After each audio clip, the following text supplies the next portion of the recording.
Thank you all for coming, and as they would say around the bay, it's a fine crowd. Before I start, though, I want to, in the House of Assembly, we have something that we often call when someone wants to speak without having a prerequisite, is that we ask for leave. So I'm going to ask for leave from all of you for 30 seconds, just to say to all of Newfoundland and Labrador and to everyone how proud we are of Alex Newhook and the Montreal Canadiens and their wonderful victory last night. So I just wanted to get that out there. Alex got a wonderful goal, 2 and up 7. So thank you all so very, very much. Today our government is releasing the report of the Churchill River Independent Review Committee. I'd like to begin by thanking the members of the committee for their services to the province. I'd also like to thank everyone who participated in the independent review process. Between December 15th and April 30th, the committee gathered written information and evidence from Newfoundland and Labrador Hydro and current and former public employees. It also interviewed a wide range of stakeholders and received more than 350 submissions from individuals, elected officials, Indigenous groups, and industrial representatives. It bears repeating that throughout the review period, the committee operated with true independence. Neither I nor any member of my government directed or influenced the committee during the review process. Instead, our government empowered the committee under the Public Inquiries Act to ask difficult but necessary questions about the MOU we inherited from the previous government so that our government and all Newfoundlanders and Labradorians could get the necessary answers we all deserve. I would note there are only 5 very small redactions, all of which only involve a prior government's cabinet confidence or sensitive commercial information from a third party outside of Newfoundland and Labrador. Otherwise, the entire report is unredacted. You have what I have. How we develop the Churchill River will be a generational decision. The consequences of this agreement will extend far beyond a single government, a political cycle, or a generation of Newfoundlanders and Labradorians. We all live under the shadows of the original 1969 Churchill Falls Agreement, which in return for having Hydro-Quebec build a mega project on the Churchill River, forced Newfoundland and Labrador to give away our electricity at significantly below market rates for generations with no recourse whatsoever for reopening or renegotiating that deal. If the experience of 1969 taught us anything, it is that we must always look past the big promises and best intentions and always, always read the fine print. If the price tag for tearing up one bad deal is being forced to sign a second bad deal, then we will be consigning our children and grandchildren to continue living under the shadow of the 1969 agreement. I want the people of Newfoundland and Labrador to know that I will never sign such a deal. Instead, we need to negotiate the best possible deal, one which represents the interests and needs of our counterparties, whether they are in Quebec, Ottawa, or anywhere else, but always ensures we are the primary beneficiary of our own resources over both the short and long term. And on this, the report is clear. In the conclusion of their report, the Independent Review Committee says, and I quote, "The Memorandum of Understanding has several important aspects that are beneficial for the province of Newfoundland and Labrador. Despite these benefits, however, the IRC finds, based on the evidence it has reviewed, that the MOU as currently configured is not in the overall best long-term interest of the people of the province." End quote. In other words, the report confirms that while the MOU we inherited from the previous government had its merits, it was also deeply flawed. Simply put, there needs to be material improvements to this deal before we would ever consider signing it. The good news is that the report gives us a comprehensive roadmap for what needs to change in order to make an improved agreement for Newfoundland and Labrador possible. The report makes it clear that on issues ranging from pricing to transmission rights to the restricted ability of Newfoundland and Labrador to access our own electricity for economic development, to the saddling of our province with long-term debt, there are credible and realistic alternatives to the terms of the inherited MOU. At the same time, I want to make it perfectly clear what we are not doing. We're not tearing anything up, and we're not starting over from scratch. That is not what the report recommends. This was never about tearing anything up. This was always about getting the best deal for our province. That is why we created this independent review, so we can get this right. We're going to build on the parts that work and fix the parts that don't. In fact, I want to acknowledge that there was a lot of hard work done by people who legitimately believed they were acting in the province's best interests during the negotiation of the original MOU, including, I might add, the Leader of the Opposition, Mr. Hogan. I also want to make clear that this report in no way shakes our resolve to develop Churchill Falls and Gull Island. We will develop this resource. This is one of the most abundant, untapped, clean energy projects you will find anywhere on the continent. The demand is there. I believe the will is there. And the framework for a better deal now sits in front of us. The report lays out several potential paths forward that would allow us to remain primary beneficiary of our own resources while also addressing the key needs of Quebec and all of Canada.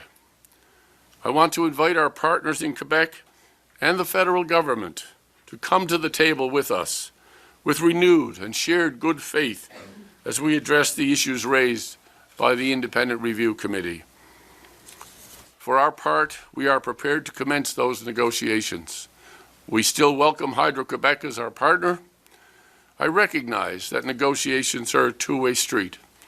And as Premier Frechette in Quebec has told me, they have issues of their own they want to discuss, and that is fair.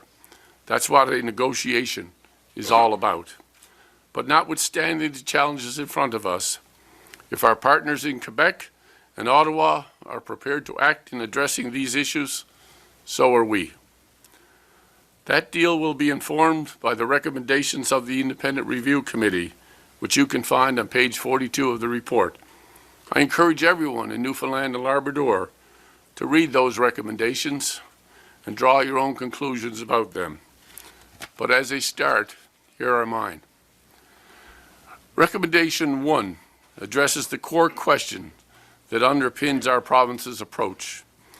Is our goal to maximize the enormous value of the Churchill River to develop our own economy, or is it our goal to maximize the value we can get from selling this electricity outside of our province in order to drive government revenue that allows us to improve government services and reduce our provincial debt? The economic case is real. Nobody should underestimate the hundreds of billions of dollars worth of critical minerals that exist in deposits of the Labrador Trough. Having spoken to the Prime Minister about this, I know he certainly doesn't. Developing these resources is a project of national importance and could be a source of immense long-term prosperity for our province. But it will also take immense amounts of electricity. The financial case is equally strong. As Minister Parrott laid out in his budget, our province faces serious long-term fiscal challenges that the revenue from increased power exports could go far to addressing. Capturing fair value for the electricity that leaves our province is crucial. People can disagree on what the right balance is between these two goals, but I think most of us would agree that the answer needs to be, at some level, a meaningful combination of both. In fact, one of the most substantive criticisms of the previous government's decisions is that they made a different calculation. The report clearly lays out how they chose to chase the short-term financial benefits of cancelling the 1969 deal over any meaningful consideration of the long-term value of this resource to our province. In contrast, capturing fair economic and financial value will be the core to our negotiating strategy. Recommendation 2 speaks to guaranteeing the transmission infrastructure necessary to realize the maximum value of the Churchill River. This in itself is a multi-billion-dollar commitment above and beyond what is in the existing MOU. Recommendation 3 highlights the importance of Indigenous consultation. We have learned from our own experiences with the development of Muskrat Falls. We acknowledge and respect the agreements that were concluded with the Innu Nation on the Lower and Upper Churchill. We are cognizant of the requirement of the Labrador Innu Land Claims Agreement with the Nunatsiavut government. And I want to say, please be assured, we act in honor and will discharge our consultation duties we owe. Recommendation 4 asks a serious question about whether the previous government did their homework about the ownership and operating model at Gull Island, as opposed to accepting Hydro-Quebec's preferred model out of the gate. To be clear, the committee could find zero evidence that anybody involved in the previous government's negotiations ever seriously considered any model other than the one offered by Hydro-Quebec's preferred joint venture. This may well be the optimal model for developing a project of this scale. The fact is, we don't know. But unlike our predecessors, we're going to do our homework. And recommendation 5 speaks to improving the province's negotiating strategy and governance process, which was poorly defined, easily manipulated, and too often seemed to chase incentives other than maximizing long-term value for Newfoundland and Labrador. So we're fixing that. Today, I want to begin by announcing the Government of Newfoundland and Labrador's negotiating team. I have thought long and hard about this question.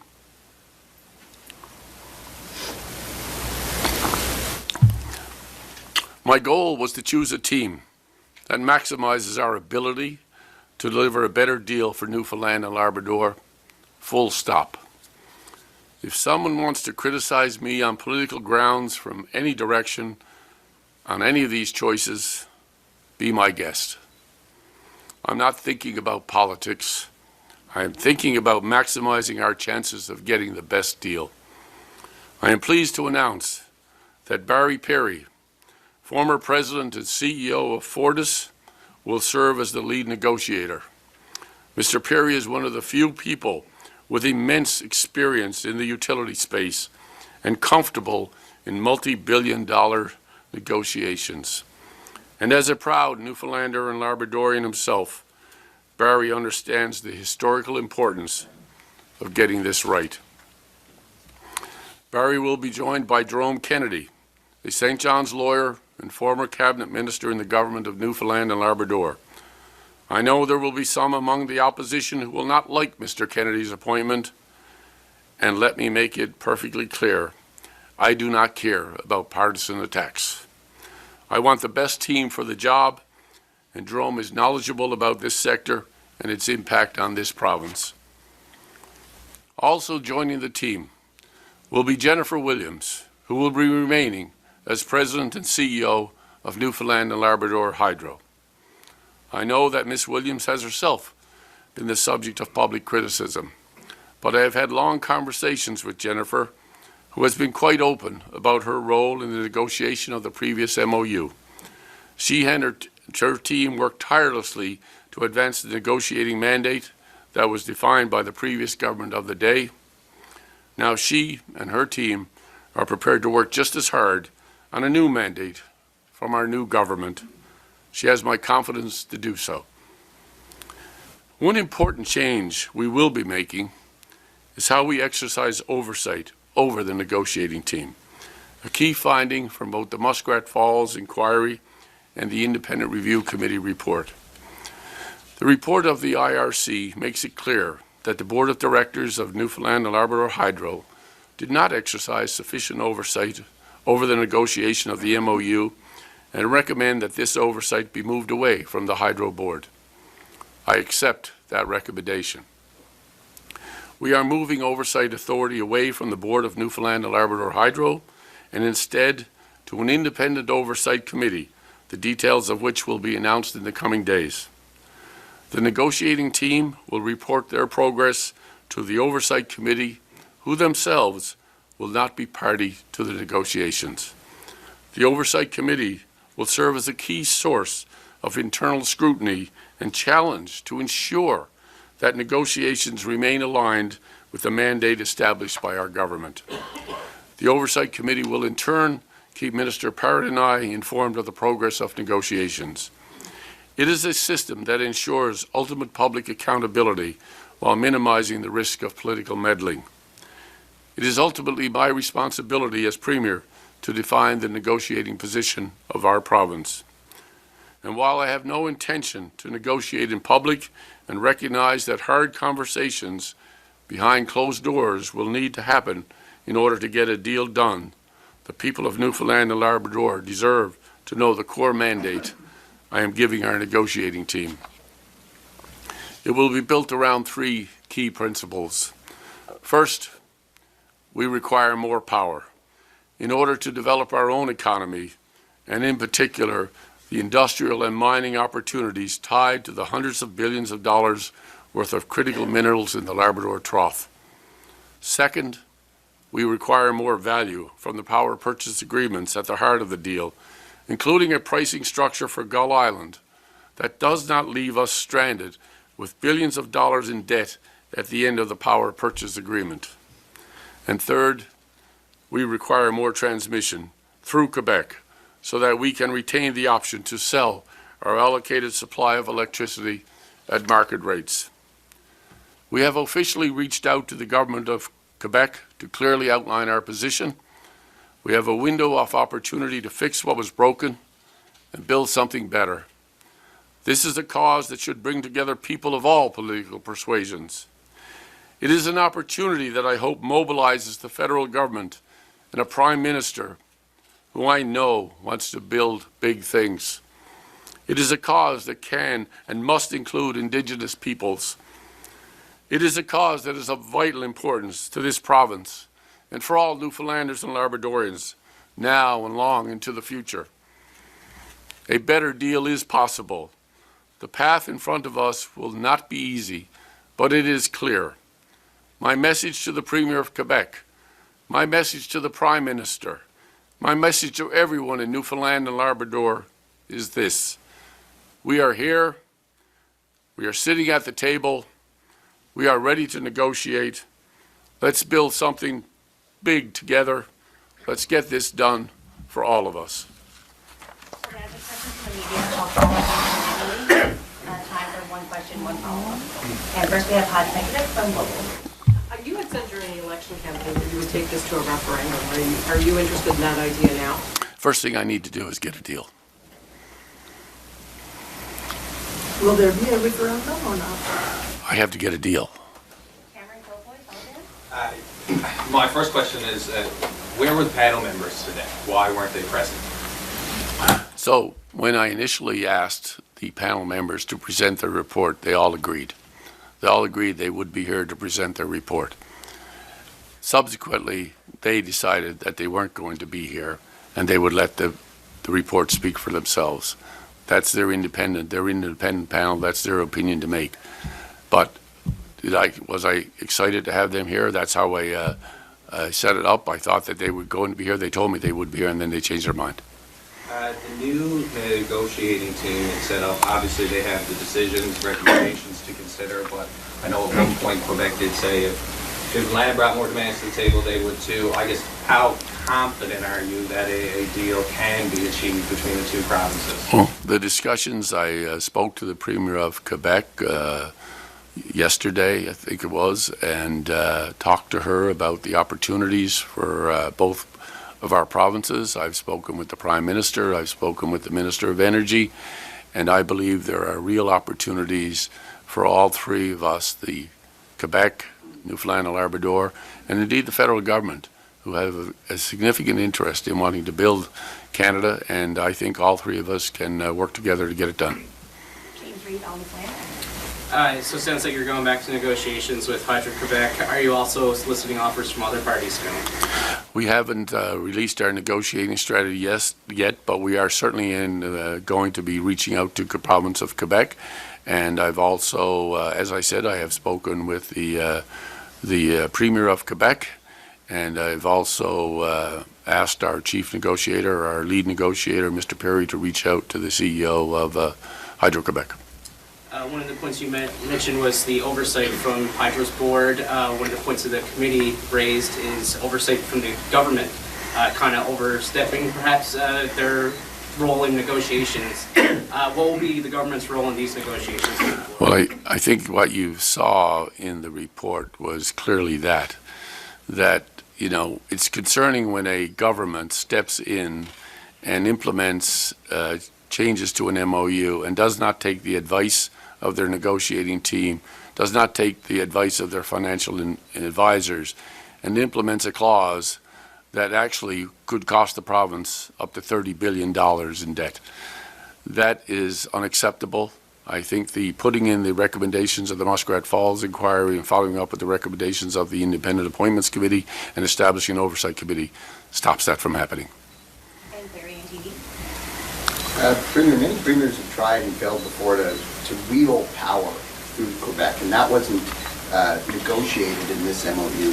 Do you think it could ever be a reality? Could the federal government step in and make it so power can go through provinces the same way oil can? I believe that that's exactly where the federal government are talking about. They're talking about a national energy corridor, and when you talk about a national energy corridor, then that means that energy is able to flow between all provinces. The Premier of Quebec is aware of the three items that I outlined today as well, and so I'm looking forward to the discussions that we have and negotiations that will happen, but I do believe that the federal government can play a role. Richard Griffin, DOC. Okay, go ahead, Ben. We've waited to hear from your personal opinion on this MOU. You've said wait for the review. So now, what do you think about this deal? So again, I'll go back to that because you're right. For more than a year now, people have asked me what I've stood for. Have I stood for the MOU? Have I stood against the MOU? And I'll be here today and say that I stand for the people of Newfoundland and Labrador. That's exactly why we commissioned this independent review. Ever since this was first announced, we have talked about the need to send it for an independent review, to have another look at it. And that's exactly what's done. And this panel has done a great job in presenting their report to us, which clearly outlines opportunities for us. We will use this as the framework to negotiate a new deal. Richard Griffin, DOC. You said during your remarks that you have a window of opportunity now to fix some of the issues that were found in this report. What is that window of opportunity? What timeframes are you working on? Well, it's you know, that will depend upon how quick the federal government and Quebec want to sit down and talk about, especially the province of Quebec, to get back to the negotiation table. But let's make it clear that we are outlining our negotiating position and what we need to see as a opportunity here. We need more power, we need more value, we need more transmission. And you mentioned a couple of times now that you've spoken with the Premier of Quebec. What's your understanding of their willingness to come back to the table right now? I think that she has expressed a willingness to do that, and as a matter of fact, I hope to engage again with the Premier in the coming days. Mark James, CBC.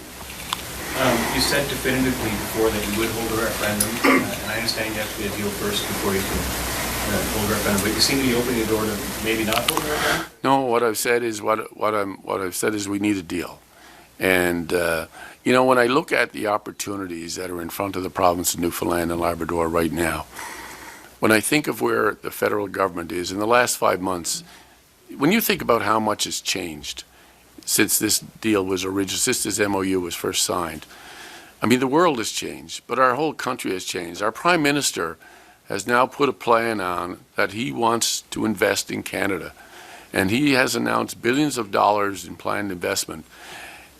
And I believe that if there's going to be a national energy strategy, that Newfoundland and Labrador needs to be part of that, and Quebec needs to be part of that. And I think the Prime Minister went out of their way the other day to specifically mention Churchill Falls and this agreement in his speech. Think about that. The Prime Minister of the country has acknowledged that this is one of the best projects that they could bring forward on a national energy point. The point that we can open up the Labrador Trough and the billions of dollars in opportunity there. So, you know, these are the things that we're going to talk about. These are the things we're focused on. I still don't know if you're holding a referendum. Well, again, as I said, the first thing I've got to do is get a deal. Michelle Boudreau, review. Mr. Wakeham, thank you. When you talk about the time frame, is it this year, this summer, in 2 years? Well, certainly we're prepared to go to the negotiation table as quickly as possible. And if we can get a deal done in a week or 2 weeks or 3 weeks or whatever it takes, I'm not limiting myself to a time frame. How difficult will it be to negotiate this again? Well, I think that when we sit down and our negotiating team sit down, that will be determined. They will start and look, and we'll see where it goes from there. Sarah Smelly, Premium Press. I just want to clarify, did the Premier of Quebec, did she give you a definitive yes? She is willing to sit down and renegotiate, the province is on board? I believe that the Premier of Quebec is interested in sitting down and renegotiating a deal with the province of Newfoundland and Labrador, yes. We heard today that we won't find out who the committee spoke to in doing its research to prepare this report. You made many promises about this process being open and transparent. How do those two things line up? The review committee were an independent group. They did not report to me, and I do not know who they spoke to, just as you do not know who they spoke to. And that's been the whole piece about this. It's been a completely independent process. We've deliberately gave them their reference points, set it up in the regulations, and they've gone about and done their job. What should the public know? Well, I think you have to ask the panel as to why they didn't include that in the report. Harry Roberts, UBC. Premier, you have a three-member panel, and one of those members, of course, as you mentioned, is Jennifer Williams, President and CEO of Hydro. I remember interviewing her, and she's telling us the MOU is the best possible deal, and that the MOU would make us the envy of Canada. So I'm just wondering how you decided that you would include her on the three-person negotiating team. Ms. Williams brings an expertise and a knowledge that I think is important in the continuity of a negotiating team and bringing that forward. And let us not forget that the negotiating team and the MOU itself was significantly influenced by the former Premier and his ministers. When you think about the fact that they inserted this 2% escalation clause in the middle of the MOU, against the advice of the negotiating team, against the advice of their financial advisors, and it clearly highlights in the report that this could have potentially caused up to a $30 billion debt at the end of the power purchase agreement. So they were given a mandate by the previous government. We are going to be providing a new mandate to the committee. Pierre Bouchard, Guardian. Jody with NTV News. How do you intend to strike the delicate balance of transparency and not negotiating in public? Well, that's always a challenge, but I think putting the oversight committee in place accomplishes that. Some of that is clearly one of the recommendations from the Muskrat Falls Inquiry, and that's something that's why we put this in place. Perhaps a question for the minister. We understand that recommendation 2 is independent of the MOU outcome. So do you have timelines on sanctioning and supporting construction of new transmission lines and development in Labrador West? Yeah, so phase 1 of that study has already been carried out. We're ready to launch phase 2. There's an application in with the federal government right now. So as soon as we get that, we'll go through a feed process, and once we get those numbers back, we'll understand exactly where we are. But our plan is, as the Premier has said time and time again, to electrify Labrador, and a part of that means a transmission line that goes to Labrador West to support the mining companies over there in the Labrador Trough. Renella LeGros, Actually, Minister, I'd like to elaborate a little bit on the mining stuff. One of the interesting percentages that I read in the report, or one that stuck out for me, was the amount of iron ore mining in the Labrador Trough on the Quebec side versus our side. And the panel has suggested, government needs to mandate a new line. What's being done right now for mining in Labrador and to bring more power to Lab West? Yeah, so as I just said, $450 billion is the number that we think is untapped up there right now. Phase 1 of the study for transmission is done. The proponents that are involved in Rio Tinto, Takora, and CAMI, and the provincial government, because we have Julian Lake Reserve up there, have been funding this study, and they have agreed to pay for the power line in lieu of anything else in order to get it there.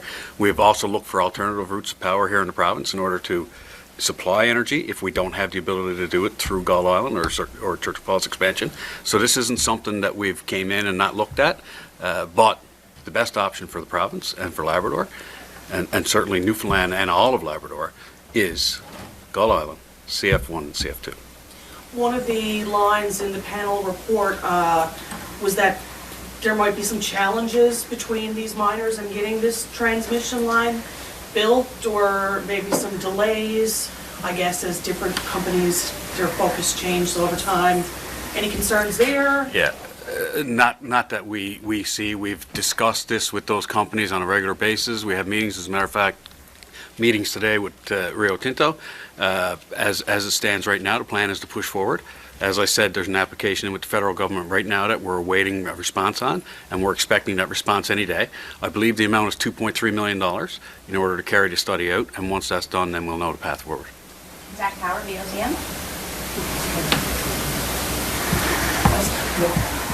Julia Israel, CBC. How exactly have Indigenous nations and the Innu Nation been involved or consulted with during negotiations?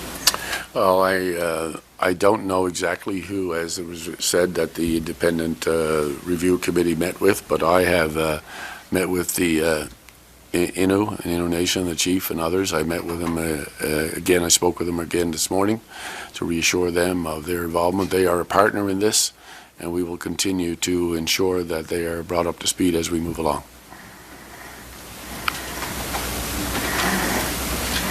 Bailey Howard, NTD. Premier, you said this isn't about tearing things up. Former Premier Andrew Furey did tear up the 1969 contract. How do you negotiate a good deal when this contract still hangs over the province? I think that's the whole key here, is that we have to make sure that we don't repeat 1969. And I think when I talk about the need for more power, for more transmission, for more value, those are the keys to making sure that at the end of the day, that we do not have the same 1969 repeat.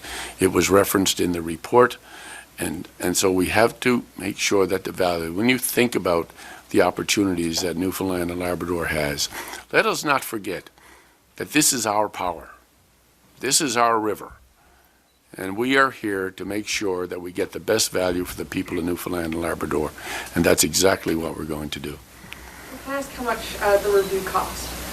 So far, the bills that have come in, I think, are around $900,000.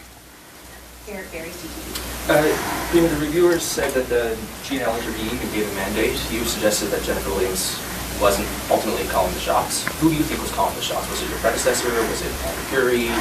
Who was responsible? Well, I think what you've heard and from the report is that the government of Newfoundland and Labrador was overly influencing the negotiations. And when you think who the government of Newfoundland and Labrador is, the government of Newfoundland and Labrador would have been the Premier and his cabinet. What specifically now do you want the federal government to do? I think the federal government has talked a lot about building across the province of Newfoundland and Labrador. When we talk about transmission capacity and all of those things, I think there are lots of opportunities for the federal government here to be involved to make sure, because as we've seen the federal government investing right across the country, they are deeply interested in the critical mineral opportunity, for example, that the Labrador Trough has. We've heard the Prime Minister talk about that. We certainly believe that, as I said, this is one of the major projects that could potentially be added to the major project list.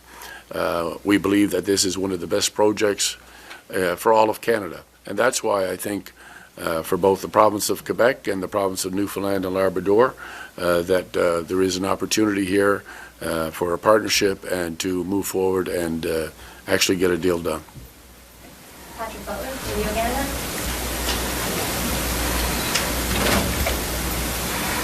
Patrick. No. Marie Lee, Radio Canada. No, he's not there. Yeah, he's not there. Oh, do you want to ask it? No, that's fine. Okay. Thank you. Henry, CBC.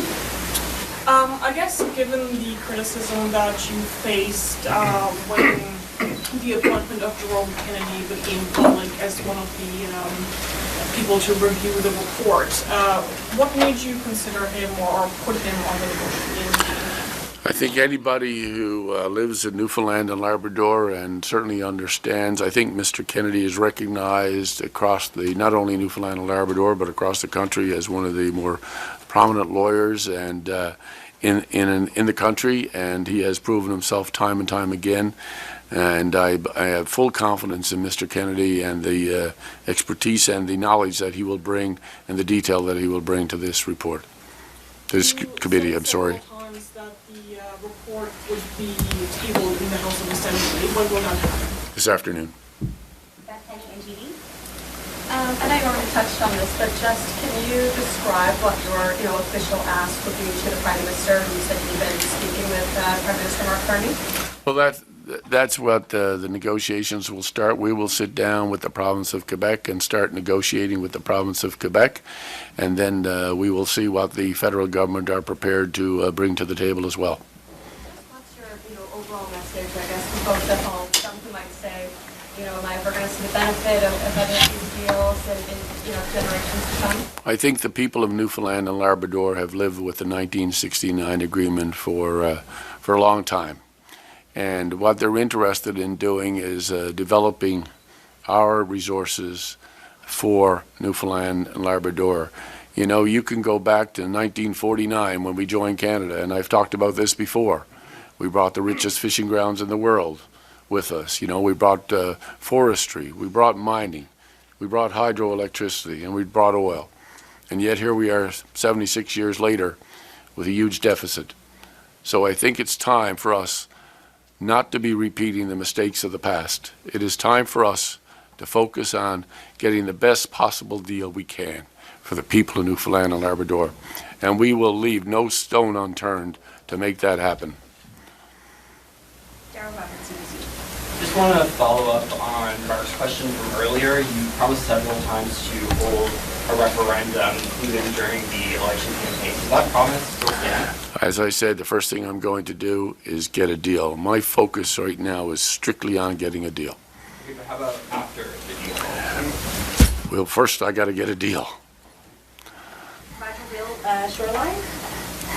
You here? Forrest from Labrador, are you here? I'll go back to Heidi from Republic.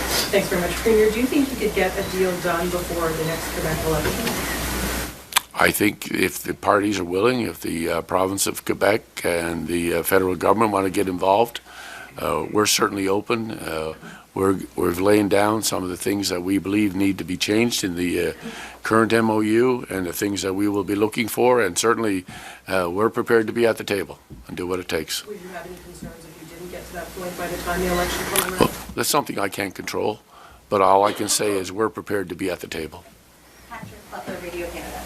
I'm sorry, Premier, I was live just now, so I missed my question. You said earlier that you don't think that you have to tear up the agreement, but the committee is looking for some quite sweeping changes in what exists as of right now, and I wonder what do you want to keep out of this deal? Well, again, if you go back to the recommendations of the committee, and those will be the guidelines that we will use. As I said earlier, it's about more value, more power, more transmission. Do you I don't know if it is the right word, but there is an election coming in Quebec.